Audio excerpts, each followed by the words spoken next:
93.9 FM. Nothing like a smooth transition into the midday. Be sure to tune to The Shift Monday to Friday at 12:30 p.m. with Joinae Gibson on Glory 93.9 FM. The freshest wave of glory to hit the Bahamas.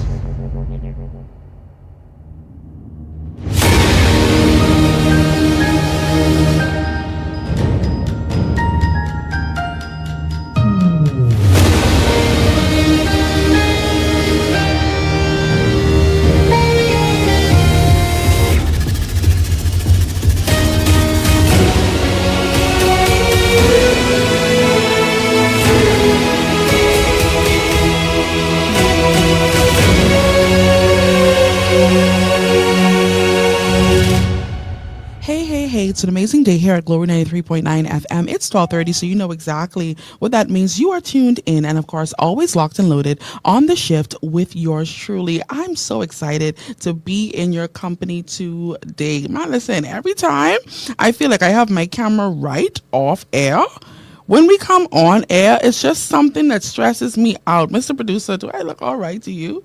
All right, thank you. Listen, y'all don't judge me. I'm just a girl, all right? I'm just a girl. But thank you for keeping it locked and loaded always to Glory 93.9 FM. Thank you for choosing, whether you are listening on radio, whether you're watching on Facebook, YouTube, or worldwide listener. I want to say welcome to The Shift. I'm going to start by saying this. Every relationship teaches us something, sometimes about love, and sometimes it teaches us something or some things about ourselves. I want you to think about it for just a moment and just really picture this. Have you ever been in a relationship where, you wanted it to work? You were doing everything just to make it work, but it just was something you didn't know how to make it better, so to speak. Maybe you found yourself asking questions like, why do we keep having the same arguments? Why do we keep having the same problems? Why do I keep starting relationships so good and they're ending so painfully? The truth of the matter is, relationships can be one of the most beautiful parts of life. I promise you. But they can also be some of the most challenging parts of life. Studies have shown that communication struggles, unresolved emotional patterns, and unmet expectations are among the biggest reasons relationships break down. You know what that is? And many times people aren't lacking love. They're not lacking quote unquote intimacy, but they are lacking the tools that make love work. Even from a biblical perspective, in Genesis 2:18, God says, it's not good for man to be alone. And that reminds us that we're not created to be, by ourselves, but we're created for a companionship, created for a partnership and community. But like anything meaningful, anything worth having, relationships require understanding, patience, and growth.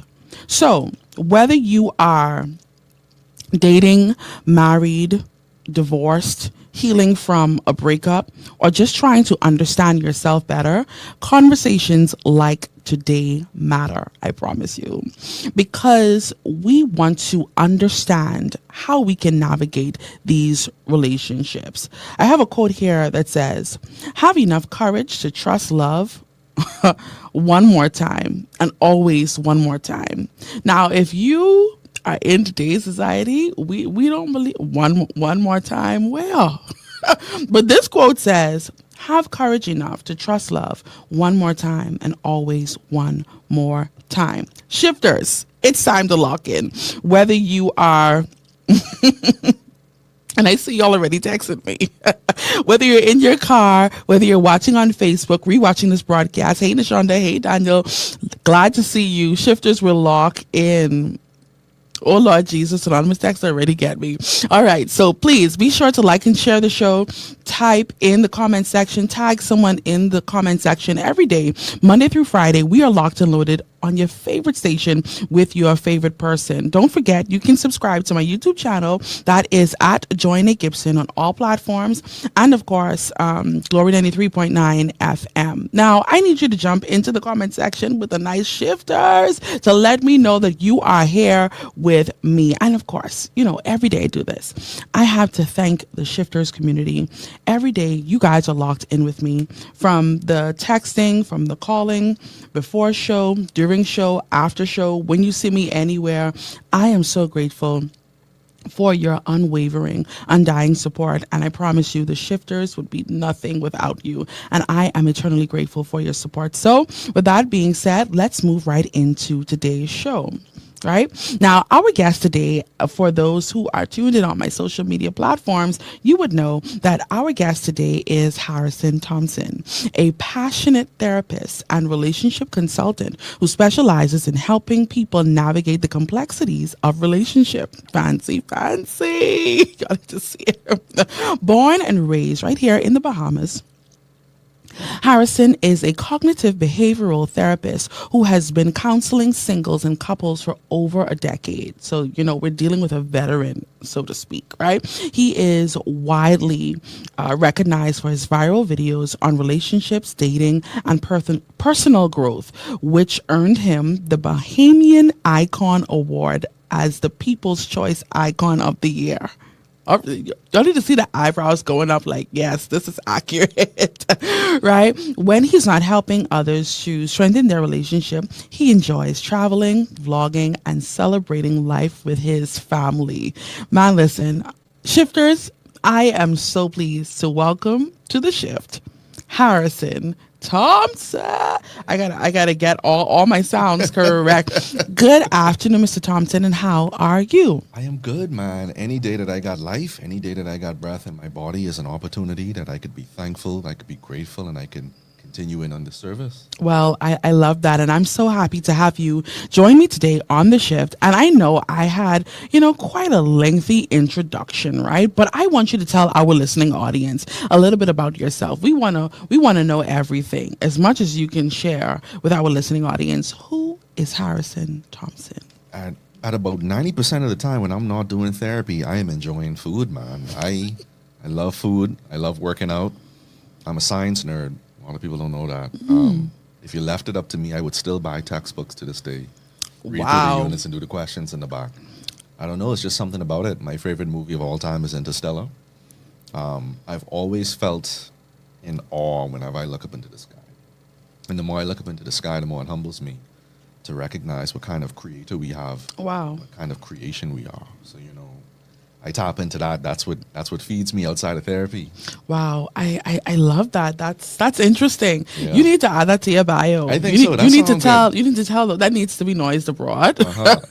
all of those details. And like I said, I'm excited for today's conversation. Right. So today's topic is relationships 101: connections, communications, and boundaries. Now, we've had a run-in in our recent acquaintance. That's right.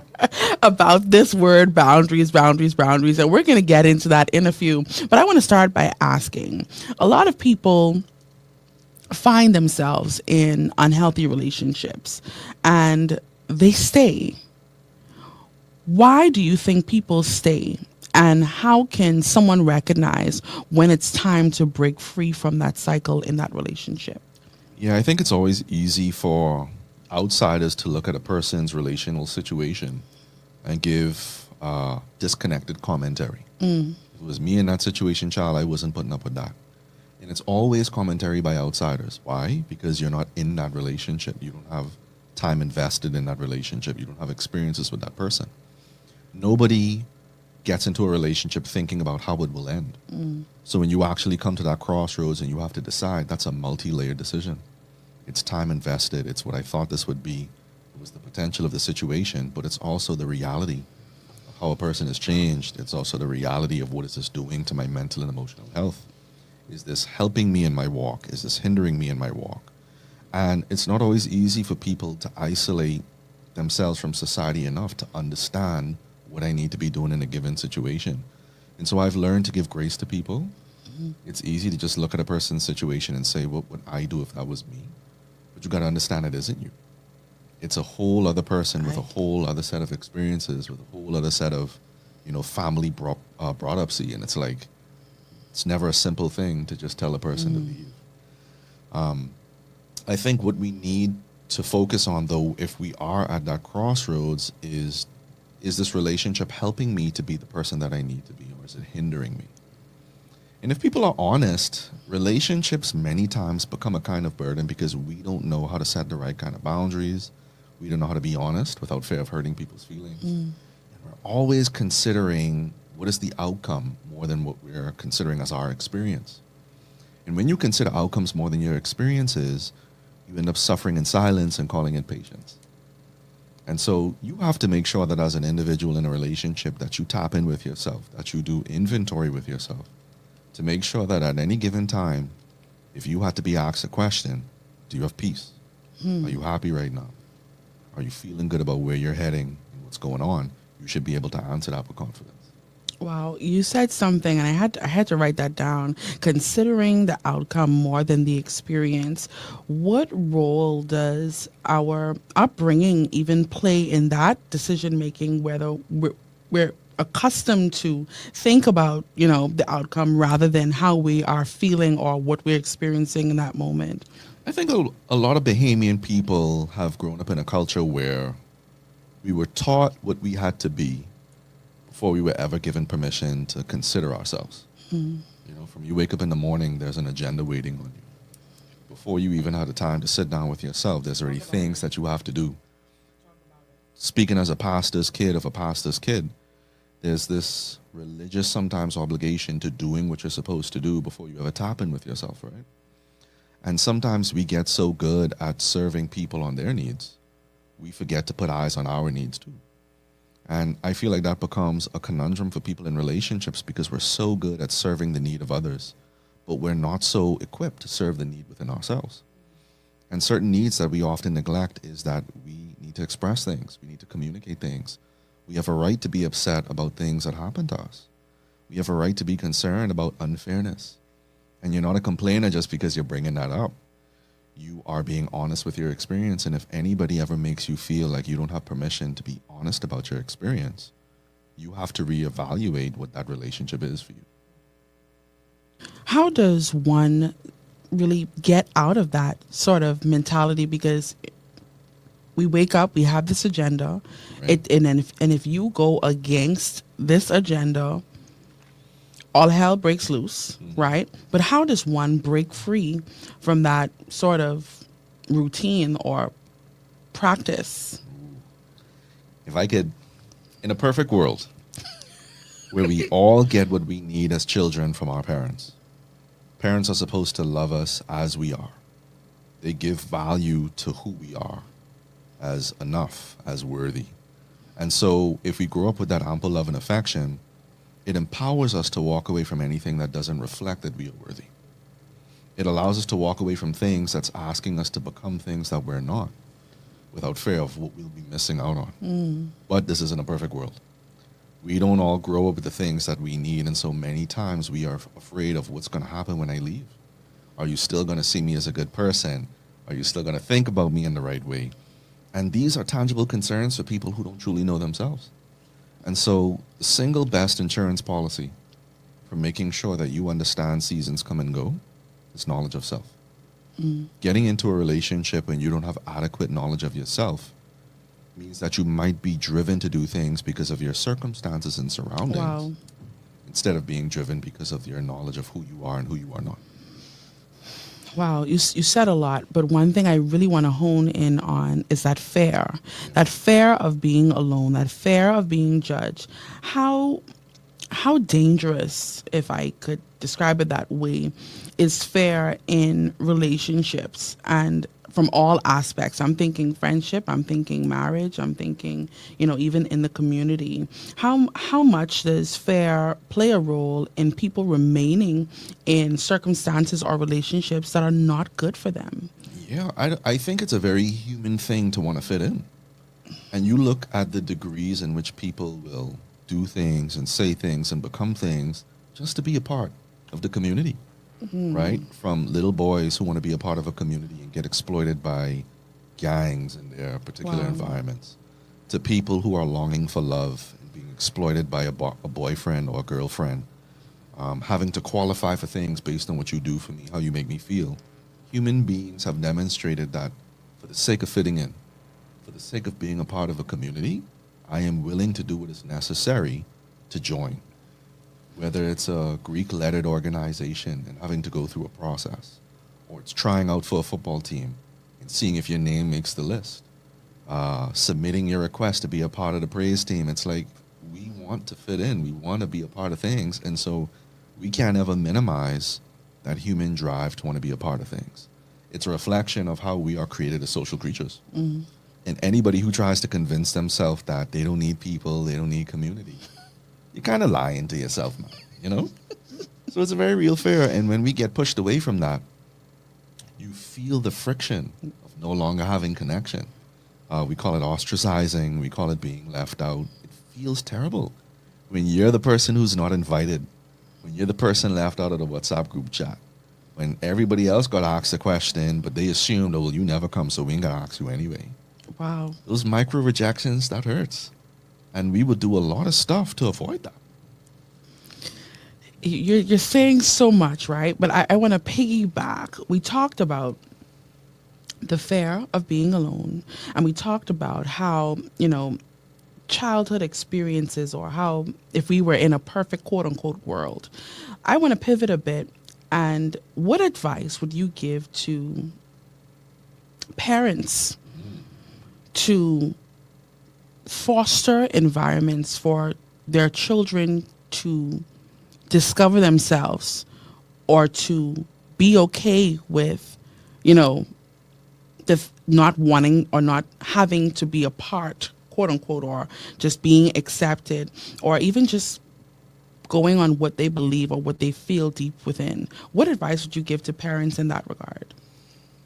Parents don't get to choose the type of child that they have. Parents have to be willing to become the parent the child needs. So you think about how we idealize and romanticize the idea of having kids. Everybody wants a little me. And they start imagining, them following in their footsteps, the temperament of their child being a certain way. Oh, wow. That's And good. that child doesn't come out like how we want them to come out, or what the spirit is on my child. Oh, what wrong? We got to bind the spirit up. We got to bind the Get the spirit oil. up of Get the introversion. And it's like deciding that you want to have kids is all you have authority over. Jesus. That pool of what kind of child you may potentially have ranges from autism, Down syndrome, metabolic issues, down to the behavioral issues, down to the things we can't see, like predisposition to Jesus. alcoholism, predispositions to unforgiveness. So just saying that you want to have a child, first off, is recognizing that as a parent, we have to be flexible enough. We have to be hungry for the right kind of information to become what our child needs. And sometimes what your child needs requires you to become someone you're not always wanting to become, right? So that's the first thing. The second thing is we have to create a space and environment where our children see that they don't have to qualify for love. Oh, man. A lot of parents withhold love until their child becomes what the parent wants the child to be. You're saying something. Oh, So- man. And that kind of conditional love makes this child feel like, boy, if I had to fight for this in my home, from the people who gave me life, what more will the world want from me? And so parents can't ever take for granted or minimize the role that they play in the overall mental health, emotional health, and relational health of their children. And we got to stop taking this thing for jokes. Wow. I couldn't agree more. I want to really unpack because when I think about, as a parent, having to change, I'm going to use change for lack of a better word, change who I am to become this parent for my child just based on what he or she needs. What if I'm still dealing with me? What if I haven't discovered me. And maybe someone listening today might say, you know something, Harrison, I hear you. I know that I need to be a different person for my child or for my children, but I can't seem to get over what my parents did to me and what their parents did to them. And I harbor unforgiveness and I don't know how to be loved, yet alone give love. What would you say to that person? We know that perfection is not attainable. And we know that it's a rare thing to be perfectly ready before you move into a relationship or before you decide to have a child. But what is non-negotiable is honesty. If you're not at a place where you want to be, you have to be honest about where you are so you can be accountable to what you have to do. Okay? So it's okay if you didn't come from a loving home, but you got to be honest about that so you can be accountable to the things you have to do. Agreed. To number one, break that generational curse. And number two, to create a different experience for your child that you didn't have. And for some people, that's forever going to be a disciplinary thing. Like a lot of people wait for the feeling to show up, but it just never shows up. And so for some parents, that's purely a disciplinary thing. For others, we like to hope that we have dormant maternal energies or dormant paternal energies that'll just activate when the child arrives. That's what we've been told. But after year 1, year 2, year 3, you realize, boy, it ain't showing up. It's not kicking in. Like this parenthood is fighting with my singlehood. And I want to bag. And I looking at the formula this child needs. And I looking at the trips I want to go on. And it's like for some parents, you have to get used to the management of what it means to create an environment versus waiting on that emotional, organic development of a feeling before you can start creating something. And so if you're not where you need to be, fine, we give grace. But we cannot give grace to you if you're not being accountable to what you know you need to do. That's inexcusable. Wow. And I'm sure someone is listening today. And of course, if you have your questions, you can text the text line today. The text line is 242-817-2544. Once again, 242-817-2544. Of course, if you're okay with not being anonymous, you can type in the comment section. Please, could you make your questions short so that I don't have to read a whole paragraph, Harrison? Please, y'all do that for me today.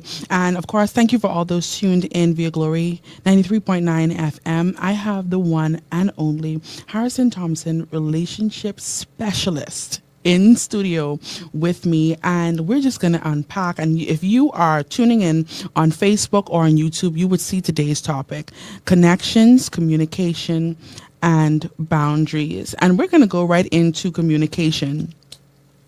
You are an avid poster on Facebook. That's right. I love it. I live for it. I promise you. Let's talk about the level of communication that one needs in every relationship. Let's talk about what communication is, what that looks like, and how may someone recognize I'm not a good communicator. It doesn't work for me. Okay. So the average person defines communication as simply being able to say something clearly and honestly, right? But in my line of work, that's called talking. Communication isn't communication until what you're saying has been received by the audience you're speaking to. So communication is about first understanding what you need to say. And then number two, taking on the burden of changing how I say it, changing where I say it, or what it needs to be said so that it can be received. Until something is received, you have made an attempt at communication.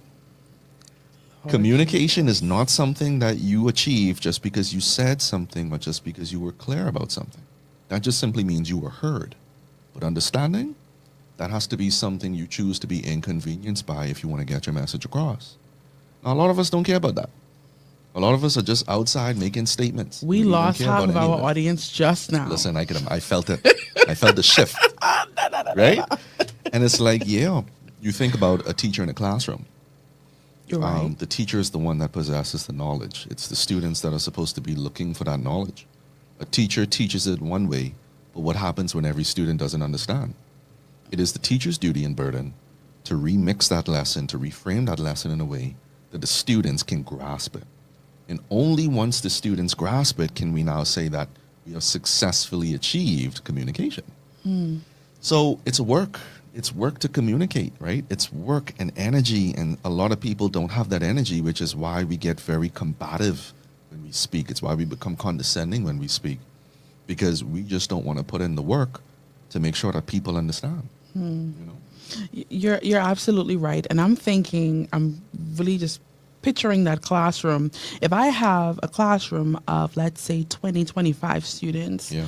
and 21 of them understood what I said clearly, we tend to take on the thought process of, well, majority got it, so I don't need to really go after the four or go after the few that didn't get it. What about that person that says, well, this is just the way that I speak. This is just the way that I communicate. You don't, everyone else understands it, but you don't. And that quote unquote mentality affects friendships. It affects marriages. It affects homes. It affects communities. Might I say the world? What would you say to that person? Because, you know, I'm thinking about or visualizing really your analogy, but second nature says, listen, if majority got it, I did it. Yeah. You know, as you're saying that, I'm visualizing in my mind, if 21 out of 25 students get it, what wrong with y'all said? The disposition is not to shift into how can I help you get it. The disposition is to shift into, well, what's wrong with you because everybody else got it. And how often have we been on the receiving end of what's wrong with us because we didn't get it? And it's like, no, I just didn't understand it. Why am I being punished for not understanding? And so to give grace to that kind of situation, I like to say that there's no such thing as a simple problem between two people. Even if you think it's simple, like 1 + 1 is 2, or the difference between day and night is the sun being up versus the sun being down, the more simple we think things are, the more likely we are to engage in condescension when people don't get it. Ooh. So to preempt that, to get ahead of that problem, you have to understand that there's no such thing as simplicity. And what that will reveal in a person if they do that is their biases. Biases where they feel like they don't have to explain things, or biases where they feel like people Holy should know Ghost. things by now. What is this today? And you'll know that you are engaging with your bias when you're using the word should. Because should is a reflection of idealism. This road should be paved. You should have gotten this by now. Heavy on the road should be paved. Holy Listen, Ghost. You understand it, girl? This we a can thing. relate. It's a thing. And so we see that communication is multifaceted, and for that reason, it takes a Indeed lot it of is. energy. And if people are not listening, it does not make sense to communicate. It costs that much energy that you can't waste it on deaf ears. So you also have to be discerning to who you really decide to communicate to. You have to understand the environment you're in. Some people have already made decisions to close the door on what they're hearing. And true. you got to understand those doors only open from the inside. They don't open from the outside. They don't open because of your convincing. They don't open because of your clarity. They open because people are willing to hear. Wow. And so, in a relationship sense, we have to always kind of nurture that spirit of being willing to hear. Even when we don't agree, I have to be willing to listen. Even if I can't see what you see, I have to be willing to receive your experience as legit and valid to prime the environment for communication to take place in. I think that would require a lot of maturity, and Yeah, it's hard. it's hard because I'm thinking generally the average person, they're not going to go through quote unquote all of that stress. Oh, no. Lord Anonymous text, Lord Jesus for the sister.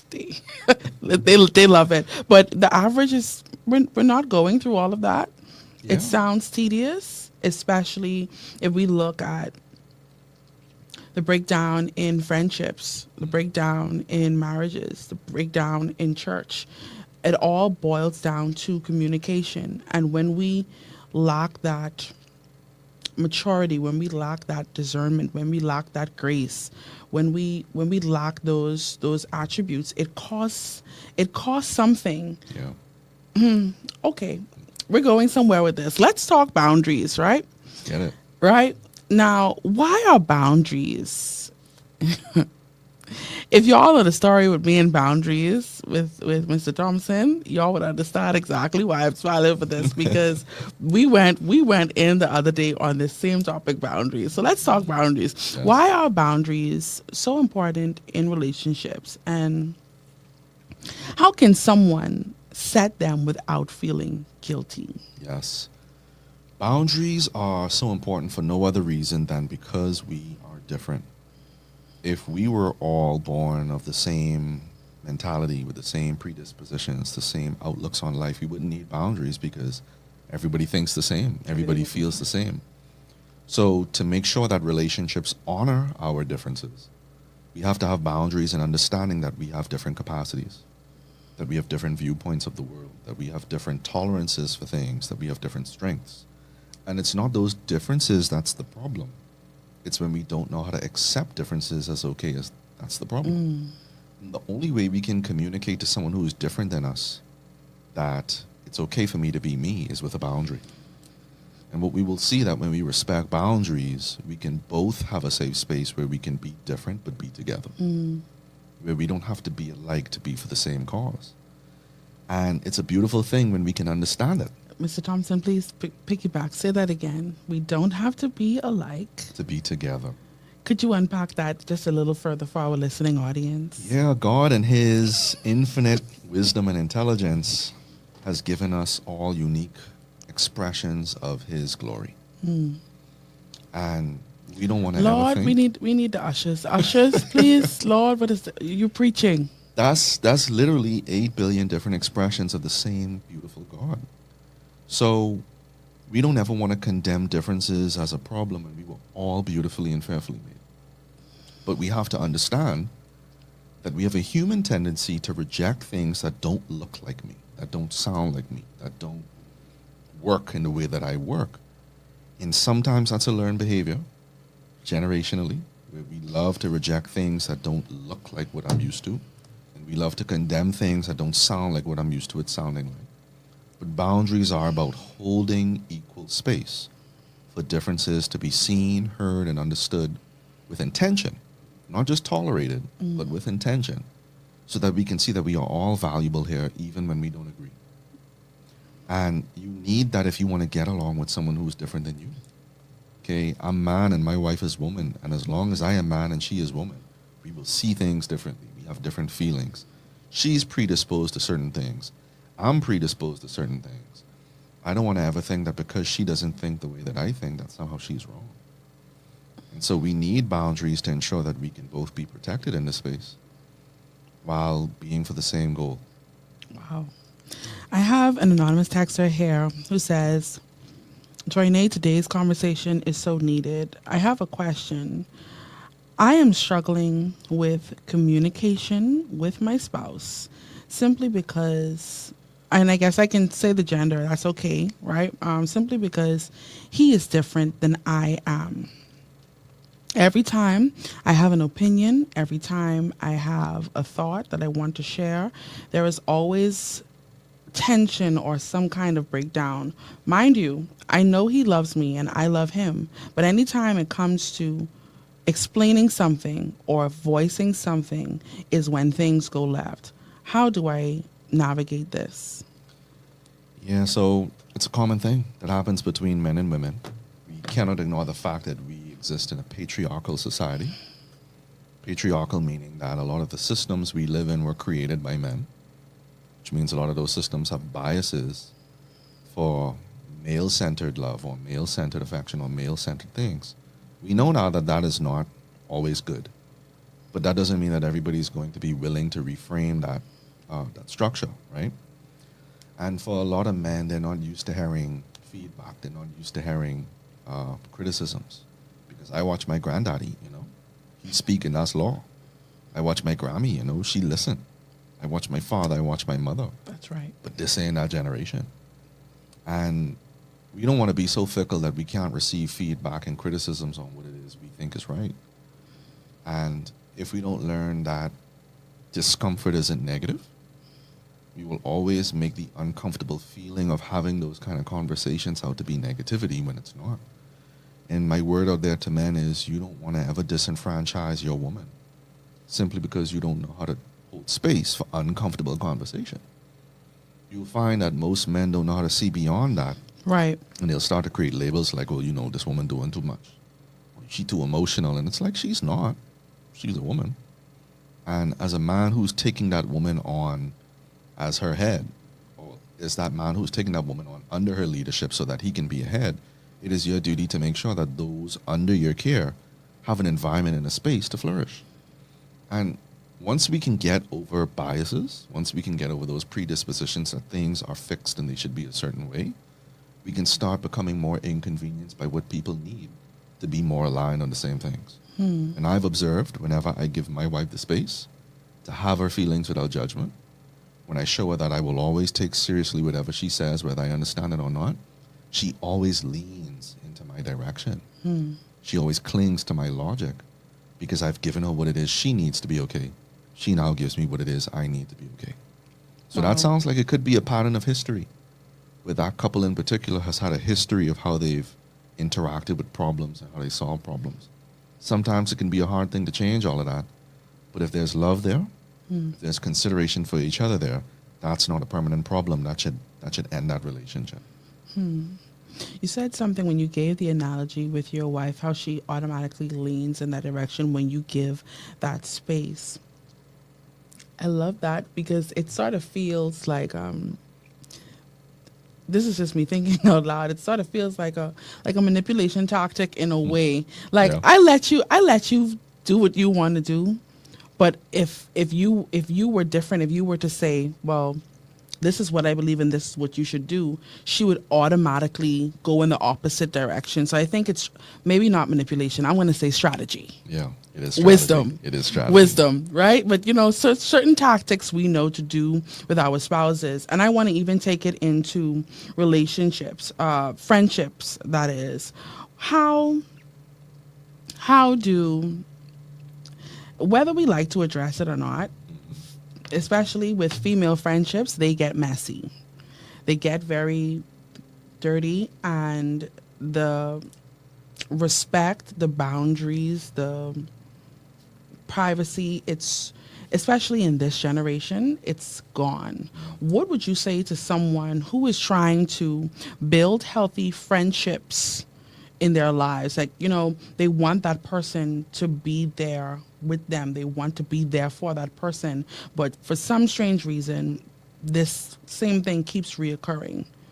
Yeah. What would you say to that? I hope that's clear. Yeah. What would you say to that? History is not often enough to make a determination on whether you should continue in a relationship. And I only say that because people change. And some people change for the worse. And what happens when we love the potential more than what the reality is permitting? Well, that can become a problem because now you see things that the other person doesn't see. You might become the source of change alone, which doesn't necessarily bode well for a relational where this is supposed to be equal effort and change, And I think a lot of times we grieve that. Or I should say we don't know how to grieve that. And so we cling to just this blind hope that tomorrow is going to be better than today, but we have no tangible evidence that it will be, because we're not seeing any accountability and ownership to our contribution to the problem and to the strain. And so what happens in those situations, it often makes more sense to just leave, as opposed to giving your valuable resources of time, energy, and effort to a situation where it's a one-player game. I don't want to be the only one rowing in the boat. I don't want to be the only person contributing. I don't want to be the only person calling and checking in. You have to be honest about those things with boundaries to recognize that though I desire more out of this relationship, my desire is not the authority here. Wow. There's accountability and ownership over the problem that green lights whether we should work on this or not. Wow. We're talking about boundaries, and if you're just tuned in, this is The Shift, and I am here with this amazing guest, Mr. Harrison Thompson, relationship guru. I given him all kind of names. I promise you. Every time I have something else added on that. But if you have a question, a comment, or a concern, I want you to text the text line today. It's 242-817-2544. Now I see most of you just commenting, and I see your text. So of course, when you send a question, I will get to it as soon as possible. Now, we're talking about boundaries. We're talking about connections. But let's deal with the elephant in the room. Most relationships, and you can correct me if I'm wrong, but most relationships, where, in every area, I can say almost every area, deals with a level of unforgiveness.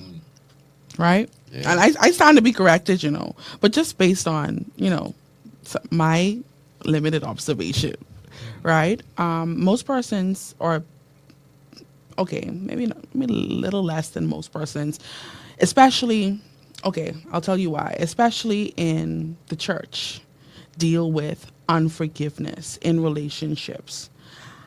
How do we navigate that? What does that take for us to truly let go, move on, don't repeat the pattern, and strengthen the new relationships that come in our lives? And I want to give you an example. Let's say someone was betrayed by a friend, right? And, it's really bad. Boom, boom, boom. They cut that person off. They quote unquote set that boundary. But everyone that comes to be a friend to that person from now on gets the quote unquote bad end of the stick. Dealing with that unforgiveness, dealing with that resentment, and navigating Christianity. So we have to understand first off that forgiveness isn't necessarily a principle that works to soothe feelings.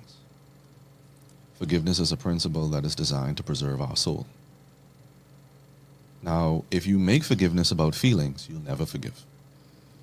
And the reason why you'll never forgive is because Mr. Thompson, you have to slow down. You have to slow down because say it again for the people in the back. I think someone behind us didn't catch that. Just one more time, please. Yeah, forgiveness is a principle that is designed to preserve your soul. It is not necessarily designed to soothe your feelings.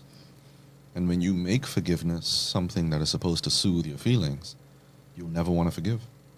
And the reason why you'll never want to forgive is because of your memory, meaning you'll never forget. And when you remember what they've done, when it's that calendar date again, when they reach for their phone, when you are watching a movie, and you're reminded of certain things, it's hard to not feel and go through that emotionally. Now, the experience of that doesn't mean you haven't forgiven. The experience of that simply means you're a human being. And human beings need to understand that the point of forgiveness is not the point of me never feeling this again.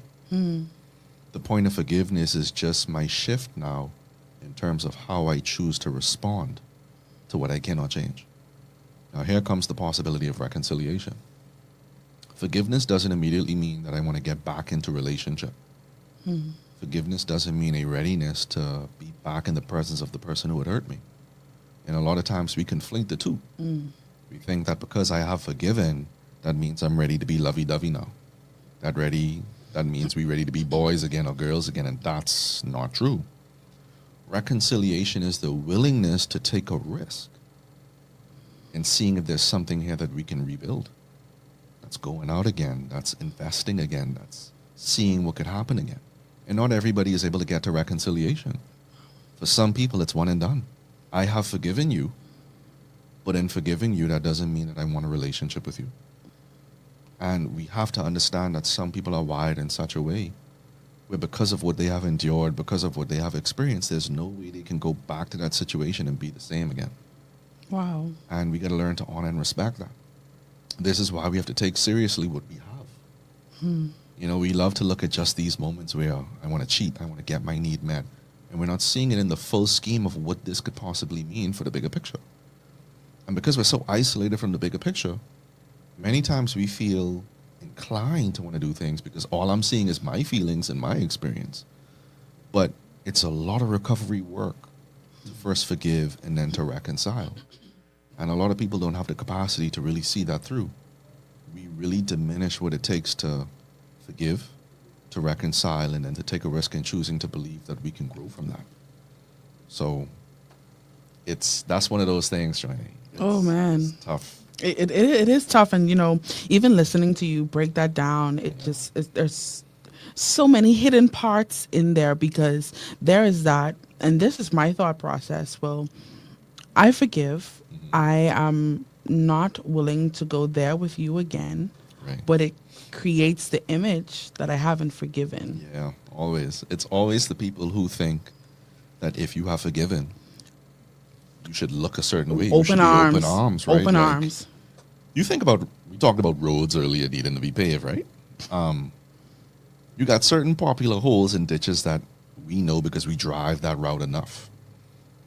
If I forgot where that hole was, what kind of damage is my car going to take Oh on, my God. right? I have to remember where that hole was to avoid hitting it again. Sometimes ditches are so deep, so cavernous, I can't even go that route anymore. And a lot of people aren't willing to look at that issue. They're not willing to give resources so that issue could be fixed. And they're not willing to maintain Wow. the thing even after they've applied the resources. Because you can't just one and done it. You can't just set it and forget it. You can't just say, let's move on. That hurt now becomes a part of your future. And if you don't learn to create new considerations for what that hurt has done to that person and for what you have to be to cover that hurt, moving forward is a mirage. Wow. Moving forward is a very selfish view over something that doesn't include another person who has been changed because of that hurt.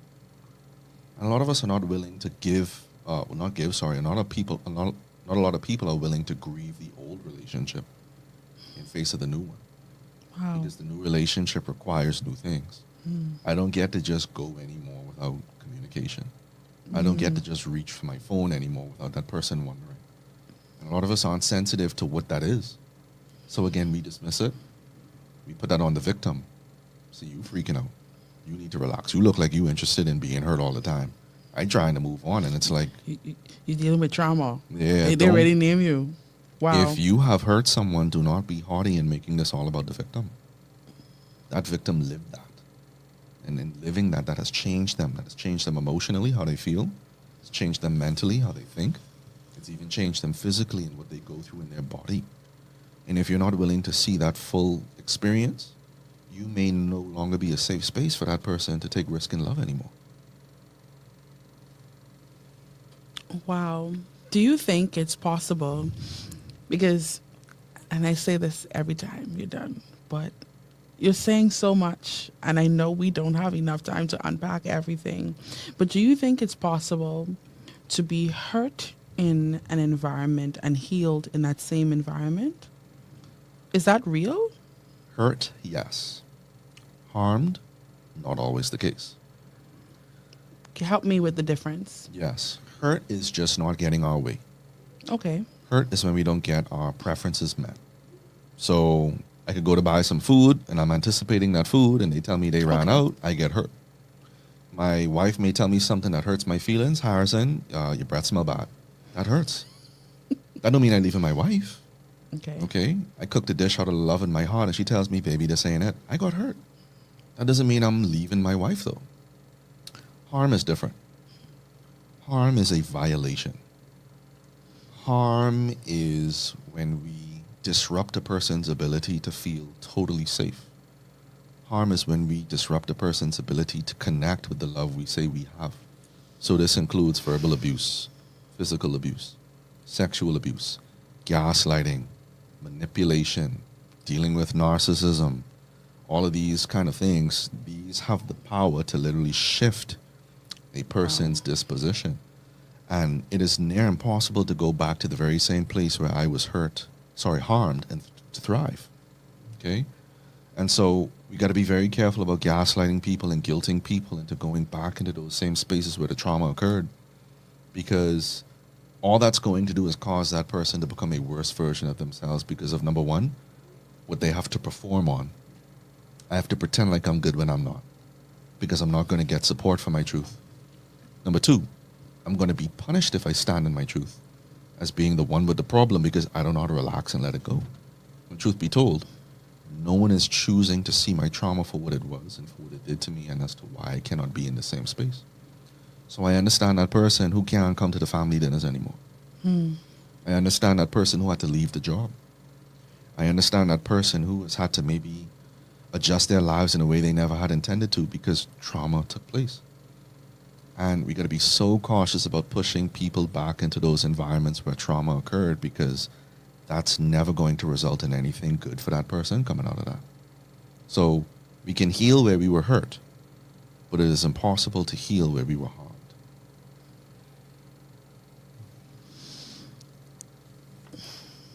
Shifters, our time has almost come and gone. Y'all need to see Mr. Thompson looking at me like, oh, well, we already opened a Right? whole new I can of telling you. worms, right? I telling you. But, you know, our time has almost come and gone, right? But before we move any further, again, the text line is open today, 242-817-2544. If you have any questions before we end today's show. Anonymous texter is really going in and saying we really need this. Now, you gave a difference between hurt and harm. Yes.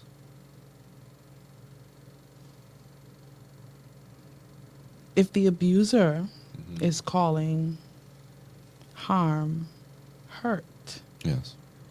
how does, you know, it sort of ties back into what we started today's conversation with. If we know something or a relationship or an environment is toxic, why do we stay? Yes. Right? So I'm this is a storyline that I'm really just trying to bring all together. Hurt, harm, toxic environment. The abuser is calling the harm hurt, and the victim is battling now with, well, was I really only hurt, and I'm making it out more than it, I'm making it more than it is? Yeah. How does one navigate those psychological mind games Yes. that narcissists or the abusers, you know, try to, I'm trying to find the words, and I hope you understand my question, but how does one navigate those psychological mind games? Yeah, it's manipulation of the highest order, and it's also the most insidious kind of manipulation, because this kind of communication many times is supported by family and culture. Okay, there are certain kind of problems when you stand out to talk about it and you stand out to draw attention to it, you will not be heard on that, you know? Wow. When you decide to speak up against, let's say, a family abuser, where everybody has taken the tone of being quiet, but you decide to speak out, you're the problem for speaking out. You're the problem for saying, I want to change the system. And many times you get kicked back where it's like, oh, you know, that's just your father. Man, you know, that's how your mommy go. Man, you know, that's just your brother. So don't Don't kick up too much don't fuss. kick up too much fuss. You're going to be punished for standing up for that, right? So hurt isn't harm, but hurt can become harm when we don't learn to receive hurts as real and legit. Okay? Like, I could literally harm my wife if I don't accept that I hurt my wife. And hurting my wife is as simple as my tone. Hurting my wife could be as simple as disrespecting her online, cracking a joke that I thought was funny, but really it hurt her, or it wasn't good. And because in my mind I think it was simple and easy, I don't feel the need to have to say sorry for that. While that's just a hurt, it can turn into harm if I don't acknowledge it as a hurt. Right. And see, whenever you can acknowledge hurts, it should move you into a posture of humility, a posture of understanding that that was not my intention here, and because that is what you receive from this, forgive me. I'm sorry. But we don't have this in this culture. I know. I mean, why are we saying sorry? Yeah, because we right there next to Jesus, right? Baby Jesus. Yeah, we got our throne too, so it ain't just Jesus and Whoa. God, it's me. And who are you to tell me that I'm wrong? Because I'm a therapist. Because I'm soft-spoken. Because I'm X, Y, Z. And it's like, you can be wrong in spite of your good intentions. And if we don't learn to humble ourselves to that reality, hurt will always turn into harm because we're not capturing it in its infancy. Wow. Mr. Thompson, I already have persons in the comments saying we need a part 2. Right? Because there is not enough time in today's show to really unpack all of all of these topics, right? They're so vast, they're so big. And I just want to say thank you for tuning in, or well, joining us today, rather, and to all those tuned in via Glory FM for just taking the time to share with us. I know you have a very, very, very, very, very, very, very, that's on me, very, very busy schedule. So we're going to wrap up today's show. Is there anything that you would like to leave with the Shifters community? Any word of encouragement or advice? And then we're going to close today's show. Yeah, just remember that although people smile, although people look good on the outside, although they show up, they clock in and they clock out as is usual, remember that people are going through things, and you never want to be so callous to think that it's just this snapshot of life. Lives go so much deeper than just what we present to the world sometimes. And be mindful in how we speak to each other. Be mindful in how we approach one another. Be mindful in what we talk about so insensitively, because you never know what people are going through. You never know what that person who you're so used to calling the strong one is going through. You never know what that individual who you're so used to relying on is going through. And I think everybody could use a little bit more care and concern from other people. And so when you walk in, whether it's the waitress bringing you food or it's the person serving you at the counter, let's just be mindful that, yeah, we feeling and going through things, but so are them. So are they. And if you can just be mindful to that and humble to that, rising tides can raise all boats together. Ladies and gents, Shifters, you heard it from Mr. Harrison Thompson himself. Thank you for tuning into today's show. You can catch me every Monday through Friday, same time, same place, favorite station with your favorite person. Of course, to all those that tuned in on Facebook, YouTube, the Anonymous Texters, thank you so much for participating in today's show. And until next time, keep it locked and always loaded. This is Under Control by Marisha.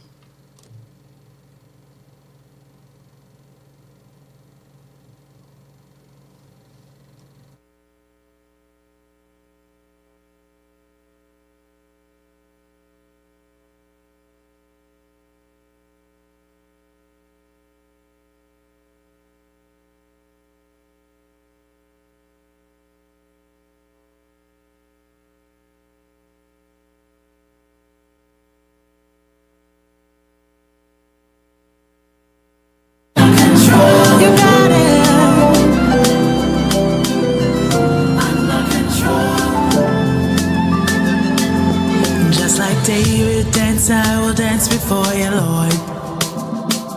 Just like Daniel in the den, I will stay strong.